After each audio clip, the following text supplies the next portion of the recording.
In today's video, I'm going to teach you how to disable Meta AI in WhatsApp right from your computer in just 5 minutes. If you're feeling overwhelmed by notifications or distractions from this feature, you're in the right place. Let's tackle this quickly and easily. The first step you'll want to take is to head over to your computer and open your favorite web browser. Once you have that open, you'll need to go to the website web.whatsapp.com. This is the online portal for WhatsApp on the web that we'll be using to make the changes necessary to disable Meta AI. Once you have web.whatsapp.com open, the next thing you need to do is log in. If you haven't logged into WhatsApp Web before, it's pretty straightforward. Your phone will have a QR code scanner within the WhatsApp app.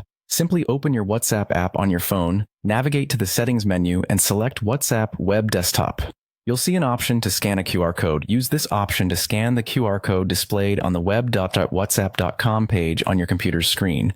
This will log you in securely, and you'll gain access to your WhatsApp right on your browser. With WhatsApp Web up and running, you'll see all your chats from your mobile WhatsApp mirrored on your computer screen. Look through your chats and identify the one labeled as Meta AI. Click to open that chat. If your conversations are organized by most recent, it might be close to the top. Otherwise, you can scroll through or use the search bar to find it easily. Now, to the top right corner of the Meta AI chat window, you'll notice a series of 3 vertical dots. Click on these dots to reveal a drop-down menu. This menu provides several chat options that we're interested in.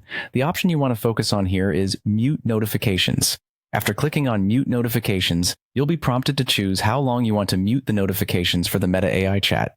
Here's what you need to do next. Select the option for Always. This will ensure that notifications from Meta AI are muted indefinitely, preventing any interruptions or distractions in the future. Finally, confirm your choice by clicking the Mute button, and that's all there is to it. You have successfully disabled notifications for Meta AI and WhatsApp Web. This approach is useful if you're looking to minimize distractions or focus on more important messages. Remember, if you ever decide to reverse this, simply follow the same steps and choose to unmute notifications. Thanks for watching, and I hope you found this tutorial clear and helpful. Until next time, take care.